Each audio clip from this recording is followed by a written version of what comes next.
स्वागत है आपका हमारे YouTube चैनल स्टडी क्लाउड पे। यहाँ हम BPSC AUDO का प्रैक्टिस सेट देखने वाले हैं। इस वीडियो में हम बात करेंगे प्रैक्टिस सेट 1 की। पहले हम देख लेते हैं इसका एग्ज़ाम का पैटर्न क्या होगा। 3 जो इसमें सेक्शन है, पहला है सामान्य भाषा जिसमें अंग्रेजी भी है, हिंदी भी है।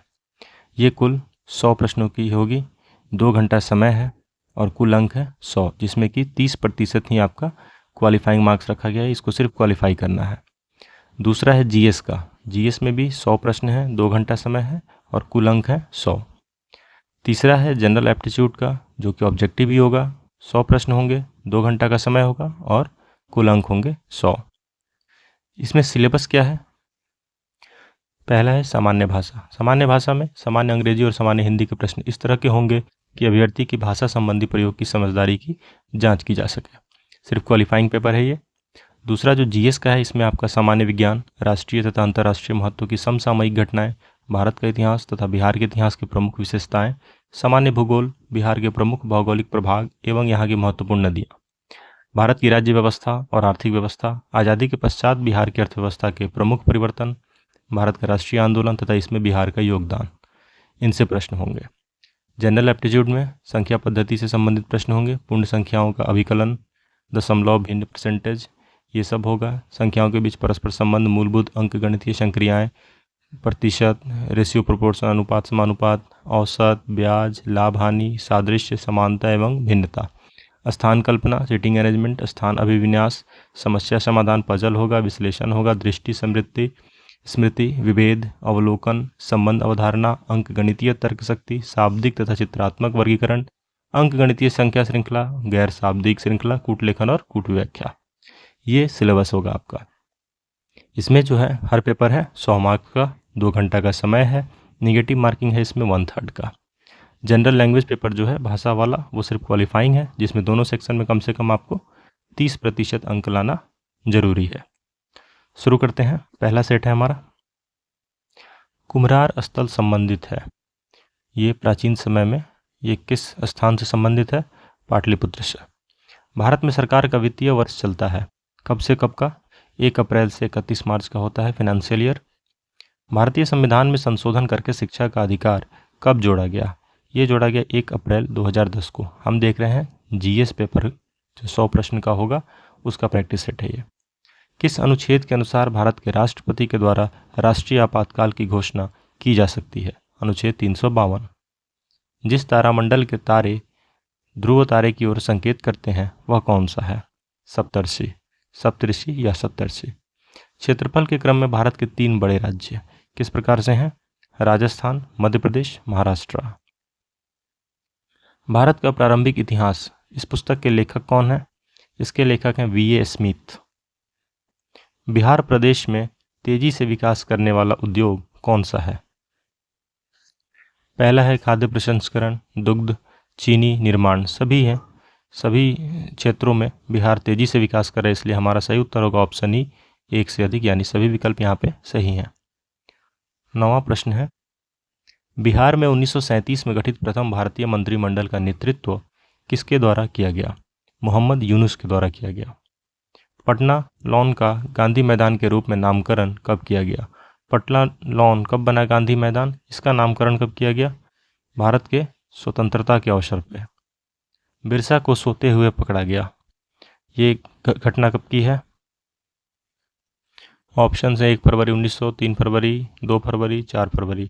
इन्हें सोते हुए पकड़ा गया था जामकोपाई वन में 3 मार्च 1900 को। तो उपयुक्त में से कोई विकल्प सही नहीं है, ऑप्शन ई। बिहार के चिरान नामक पुरास्थल की प्राचीनतम संस्कृति नवपाषाणिक संस्कृति है। ज्ञान दीपक नामक पुस्तक की रचना किस महान संत ने की थी? दरिया साहब ने। बिहार में तुर्क सत्ता का वास्तविक संस्थापक कौन था? इब्न बख्तियार खिलजी। भारत की पहली स्वदेशी रूप से निर्मित हाइड्रोजन ईंधन सेल फेरी बोट, जिसका उद्घाटन मार्च 24 में मोदी जी के द्वारा किया गया, किसके द्वारा विकसित की गई थी? ये बनाया गया था कोचीन शिपयार्ड लिमिटेड के द्वारा। उत्तर भारत का पहला मानव DNA बैंक 30 जनवरी 2024 को कहाँ पे स्थापित किया गया? बनारस हिंदू विश्वविद्यालय BHU में स्थापित किया गया। वह एंजाइम जो हमारे मुंह में भोजन के साथ मिलता है? कौन सा है? सही उत्तर है हमारा एमाइलेज। लीची का खाद्य भाग कौन सा होता है? एरिल। इसे क्या बोलते हैं? इसको बोलते हैं एरिल। जो खाने वाला भाग है उसका नाम है। पौधों में प्रदीप्तिकालिता की खोज करने वाले कौन है? गार्नर और एलार्ड। स्टोमेटा पत्तियों की सतह पर छोटे छोटे छिद्र होते हैं जिनके द्वारा पौधे ग्रहण करते हैं। क्या ग्रहण करते हैं? Carbon dioxide. सेरोलॉजी निम्न में से किसका अध्ययन है? यह है छिपकलियों का अध्ययन। यदि एक जीवाणुविक कोशिका प्रत्येक 15 मिनट में विभक्त होती है तब 2 घंटे में कितने जीवाणुविक निर्मित होंगे? सही उत्तर होगा हमारा 256। पौधों एवं पशु कोशिकाओं में अंतर निम्न में से किस संरचना से स्पष्ट होता है? कोशिका भित्ति से। ये कोशिका भित्ति पौधे कोशिकाओं में पाई जाती है, पादप कोशिकाओं में, जंतु कोशिकाओं में नहीं पाई जाती है। कोल्ड कंडीशंस में स्थिर ये रहने वाले आर्टिफिशियल स्वीटनर निम्न में से कौन सा है? क्या नाम है इसका? इसका सही उत्तर है स्पार्टेम। कमरे के ताप पर द्रव स्थिति में रहने वाली धातु का नाम बताइए। पारा। लोहे का विशुद्धतम रूप कौन सा है? पिटवा लोहा। Option D. ब्लीचिंग पाउडर का रासायनिक नाम क्या है? इसका रासायनिक नाम है कैल्शियम ऑक्सीक्लोराइड CaOCl2। निम्न में से किस तत्व की परमाणु त्रिज्या सबसे बड़ी है? सबसे बड़ी परमाणु त्रिज्या दिए गए में से लिथियम की। फलों को जबरदस्ती पकाने के लिए निम्न में से किस गैस का उपयोग किया जाता है? इसमें उपयोग होता है एथिलीन का। सोडियम हाइड्रोक्साइड और हाइड्रोक्लोरिक अम्ल की अभिक्रिया से सोडियम क्लोराइड और जल बनते हैं। ये कौन सी अभिक्रिया कहलाती है? ये कहलाती है उदासीनीकरण। सभी चुंबकीय पदार्थ अपने चुंबकीय गुण खो देते हैं। कब? जब गर्म किए जाते हैं तो इनका चुंबकीय गुण जो है लॉस हो जाता है।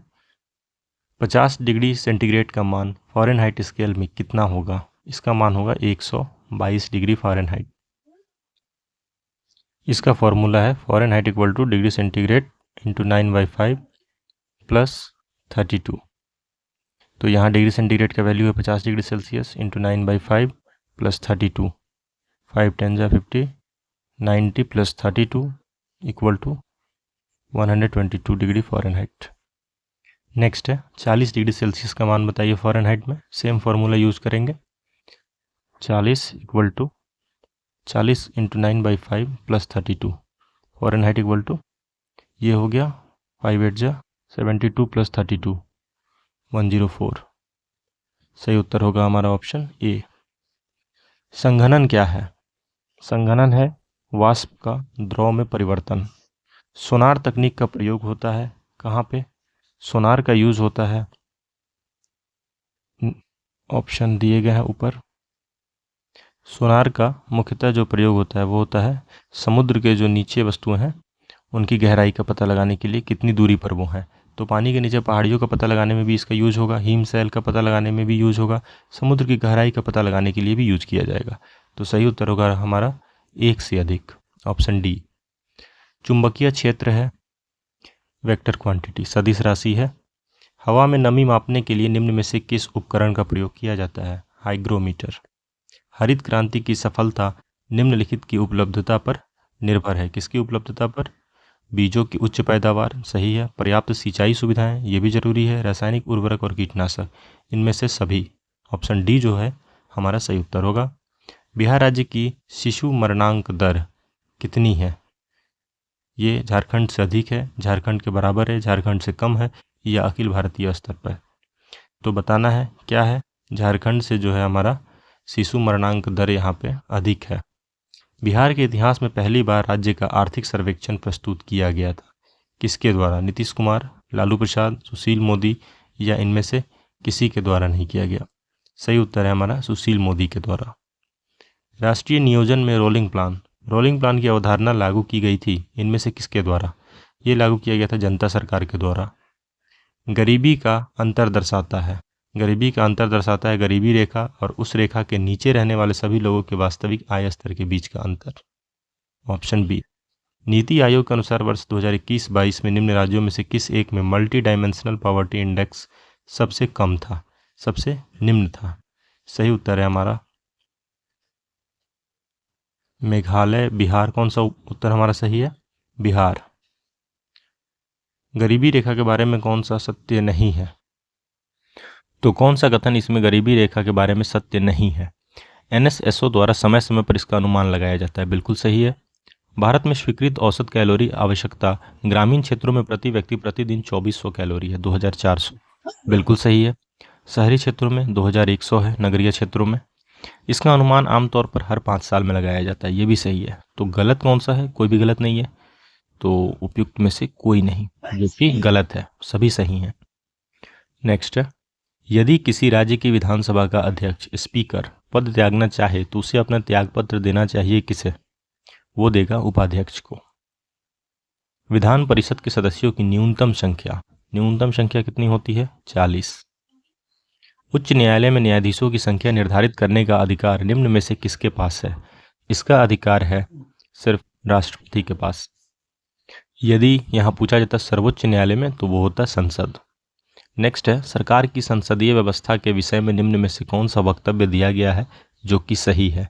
पहला है, विधायिका न्यायपालिका के प्रति जवाबदेह। पहला है, विधायिका न्यायपालिका के प्रति जवाबदेह। नहीं, ऐसा नहीं है। न्यायपालिका जो है वो विधायिका और कार्यपालिका को निरंकुश होने से रोकती है, परंतु जवाबदेही नहीं है। विधायिका कार्यपालिका के प्रति जवाबदेह, ये भी गलत है। कार्यपालिका यानी व्यवस्थायिका जो है ये विधायिका के प्रति जवाबदेह है, परंतु विधायिका कार्यपालिका के प्रति जवाबदेह नहीं है। विधायिका एवं कार्यपालिका दोनों स्वतंत्र हैं, स्वतंत्र नहीं है, दोनों एक दूसरे पर निर्भर हैं। राष्ट्रपति न्यायपालिका के प्रति जवाबदेह है, गलत है। कोई भी कथन यहाँ पे सही नहीं है, इसलिए हमारा उत्तर होगा ऑप्शन ई, उपयुक्त में से कोई नहीं। भारत के राष्ट्रपति के अध्यादेश जारी करने की शक्ति किस प्रकार की शक्ति है? ये है एक विधायी शक्ति। संसद को राज्य सूची में किसी मामले के संबंध में कानून बनाने की शक्ति है, बशर्ते ये किस हित में होना चाहिए? सार्वजनिक या राष्ट्रीय या केंद्रीय या क्षेत्रीय? ये होना चाहिए राष्ट्रीय हित में। ऑप्शन बी जो है हमारा सही उत्तर होगा। उच्चतम न्यायालय की व्यवस्था अनुसार निजी भवनों के ऊपर राष्ट्रीय झंडे को फहराना किस अनुच्छेद के तहत हर नागरिक का मौलिक अधिकार है? ये है अनुच्छेद 19(1)(a) का, अनुच्छेद 19 क्लॉज 1(a). कौन सा एक मानव अधिकार भारतीय संविधान के अंतर्गत मौलिक अधिकार भी है? शिक्षा का अधिकार। भारत के संविधान का निम्न में से कौन सा अनुच्छेद प्रेस की स्वतंत्रता से संबंधित है? यह है अनुच्छेद 19। भारत के संविधान का कौन सा अनुच्छेद देवनागरी लिपि में हिंदी को संघ के सरकारी भाषा के रूप में मान्यता देता है? अनुच्छेद 343। भारतीय संविधान का कौन सा अनुच्छेद संवैधानिक प्रावधानों की संघीय संसद या राज्य विधान पालिकाओं द्वारा बनाए गए नियमों और कानूनों पर प्राथमिकता प्रदान करता है? कौन सा अनुच्छेद है ये? 245।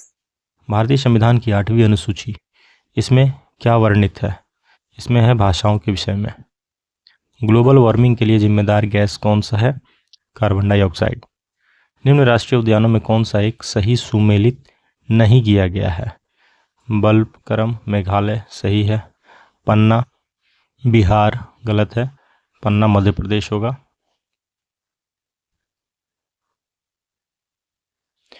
गुइंडी तमिलनाडु सही है। मोलेम गोवा सही है। निम्नलिखित संघ राज्य क्षेत्रों में किसमें सबसे कम क्षेत्र वनाच्छादित है? कौन सा है ये? चंडीगढ़। उल्टे एवं सीधे दोनों प्रकार के पारिस्थितिक पिरामिड किसमें पाए जाते हैं? जीव भार का पिरामिड। निम्न में से कौन सा समुद्री जैव विविधता के दृष्टिकोण से दुनिया का सबसे समृद्ध क्षेत्र है, जिसमें ज्वार नदमुख, समुद्र तट, निकट तटीय पर्यावरण के जंगल, समुद्री घास, प्रवाल भित्तियां, नमक दलदल और मैंग्रोव के साथ 21 द्वीप शामिल हैं? मन्नार की खाड़ी बायोस्फीयर रिजर्व। सुर्खियां बटोरने वाली लिस्बन घोषणा किस इकाई की संरक्षण से संबंधित है? इसका संबंध है महासागर से। निम्न में से कौन सा कथन दिया गया है जो कि सही है? 2011 की जनगणना के अनुसार सिक्किम की जनसंख्या 6 लाख है, सही है। क्षेत्रफल की दृष्टि से उत्तर प्रदेश सबसे बड़ा राज्य है, गलत है। अन्य सभी गलत हैं, केवल ए जो है वो सही है। भारत में 2001 से 2011 में दशकीय महिला जनसंख्या की वृद्धि दर कितनी थी? 18.12%। कुल जनसंख्या एवं कुल क्षेत्रफल के अनुपात को क्या कहते हैं? जनसंख्या घनत्व। इंग्लैंड में स्थित पिनाइन नामक पर्वत श्रेणी के विस्तार की दिशा जो है वो क्या है? उत्तर से दक्षिण। निम्न में से कौन सा जंगल झाड़ी दावानल भूमध्य सागरीय जलवायु के प्रकार का नहीं है? साइबेरिया। निम्न में से कौन सा एक क्षेत्र भूमध्य सागरीय प्रकार की जलवायु का नहीं है? उत्तरी न्यूजीलैंड। निम्न में से किस क्षेत्र में भूमध्य सागरीय जलवायु प्रचलित नहीं है? पंपास। खगोल वैज्ञानिकों द्वारा खोजे गए अत्यधिक ऊर्जा वाले पार्टिकल अमैतर राशु, इसका नामकरण निम्न आधार पर किया गया है। किस आधार पे? जापानी सूर्य देवी के नाम पे। चंद्रमा सदृश ग्रह कौन सा है? ये है बुध। पृथ्वी एवं सूर्य के बीच की अधिकतम दूरी होती है कब? अपशौर में। निम्न लौह अयस्कों में से बैलाडीला में किसका खनन होता है? हेमेटाइट। शीत ऋतु में तमिलनाडु के तटीय क्षेत्रों में वर्षा होने का कारण क्या है? इसका कारण होता है उत्तर पूर्वी मानसून। उत्तर पूर्व मानसून जो है वो शीत ऋतु में तमिलनाडु के तटीय क्षेत्रों में वर्षा होने का कारण है, जो कि ऑप्शन में नहीं है, ऑप्शन ई। हैदराबाद में दक्षिण पश्चिम मानसून की वापसी की सामान्य तिथि क्या है? 15 अक्टूबर। त्रिवार्था के अनुसार भारत की जलवायु किस प्रकार की है? उपोष्ण मानसूनी जलवायु। किस रेखांश पर भारतीय मानक समय अपनाया जाता है? ये अपनाया जाता है 82.5 डिग्री पूर्व। भारतीय उपमहाद्वीप पूर्व में मूलतः एक भाग था। किसका भाग था ये? गोंडवाना लैंड का। ग्रीनविच मीन टाइम जो है माध्य समय GMT, Greenwich mean time GMT, इससे भारतीय मानक समय यानी इंडियन स्टैंडर्ड टाइम जो है IST कितना आगे रहता है? ये रहता है कितना आगे रहता है? 5.5 घंटे। 1815 में प्रकाशित राजा राम मोहन राय की पहली पुस्तक का नाम क्या था? तोहफत उल मुआहिदीन। दक्कन एजुकेशन सोसाइटी के संस्थापक? सही उत्तर है बाल गंगाधर तिलक। इसमें बाल गंगाधर तिलक और गणेश आगरकर, गोपाल गणेश आगरकर भी शामिल थे, दोनों संस्थापक थे। अबुल कलाम आज़ाद के द्वारा किस पत्रिका को संपादित किया गया था? अबुल कलाम आज़ाद के द्वारा अल हिलाल। इनमें से कौन वंदे मातरम समाचार पत्र के संपादक थे? अरविंद घोष। किस वर्ष लॉर्ड लीटन ने भाषाई आधार पर प्रेस की स्वतंत्रता को प्रतिबंधित कर दिया? 1878 में। 1857 के विद्रोह के एक नेता कुंवर सिंह किस स्थान से संबंधित थे? जगदीशपुर, बिहार। 1857 के विद्रोह के समय दिल्ली का प्रभारी अंग्रेज अधिकारी कौन था इसमें से? सही उत्तर है लेफ्टिनेंट हडसन और जॉन निकोलसन, एक से अधिक। इनमें से किसने 1857 में विद्रोहियों को धोखा दिया था? विश्वनाथ दुबे। शेर शाह की भू लगान व्यवस्था की निम्न में से किससे तुलना की जा सकती है? रैयतवाड़ी व्यवस्था। फतेहपुर सीकरी स्थित प्रसिद्ध बुलंद दरवाजा जामी मस्जिद, इसका कौन सा प्रवेश द्वार है? फतेहपुर सीकरी स्थित प्रसिद्ध बुलंद दरवाजा जामी मस्जिद का कौन सा प्रवेश द्वार है? पूर्वी है, पश्चिमी है, दक्षिणी है या उत्तरी है? सही उत्तर है इसका दक्षिणी प्रवेश द्वार है। भारत के किस नगर को मध्यकाल में सिराज मशरिक यानी पूरब का सिराज कहा जाता था? जौनपुर को। दिल्ली सल्तनत के किस सुल्तान को लाख बख्श कहा जाता था? कुतुबुद्दीन ऐबक को। इनमें से किस दिल्ली सल्तनत के शासक ने कुतुब मीनार के पास हौज शमसी का निर्माण करवाया था? इल्तुतमिश ने। विग्रहराज चतुर्थ ने अजमेर की 2.5 दिन का झोपड़ा का नामक मस्जिद के पहले किसका निर्माण किया था? सही उत्तर है कॉलेज। विग्रहराज चतुर्थ ने अजमेर की 2.5 दिन का झोपड़ा जो है मस्जिद, उसके नामक पहले किसका निर्माण किया था?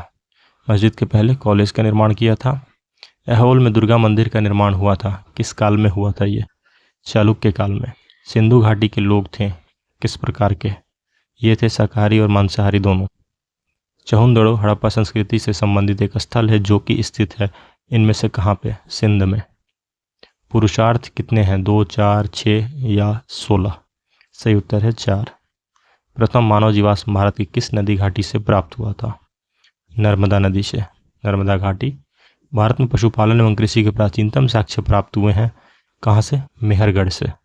निम्न कथनों का विचार करिए, बताइए कौन से कथन उपयुक्त दिए गए हैं जो कि सही हैं। हड़प्पा का उत्खनन 1921 में हुआ, सही है। वर्तमान में हड़प्पा पाकिस्तान में है, सही है। हड़प्पा व्यास नदी के किनारे है, गलत है। हड़प्पा के उत्खननकर्ता आर डी बनर्जी थे, गलत है। केवल 1 और 2 जो है वो सही है। तीसरा जो है हड़प्पा जो है रावी नदी के किनारे है, व्यास के नहीं है। और हड़प्पा के उत्खननकर्ता आर डी बनर्जी नहीं थे, ये मोहनजोदड़ो से संबंधित हैं। हड़प्पा के जो थे वो उस समय थे जॉन मार्शल के निर्देशन में राय बहादुर दयाराम शाहनी।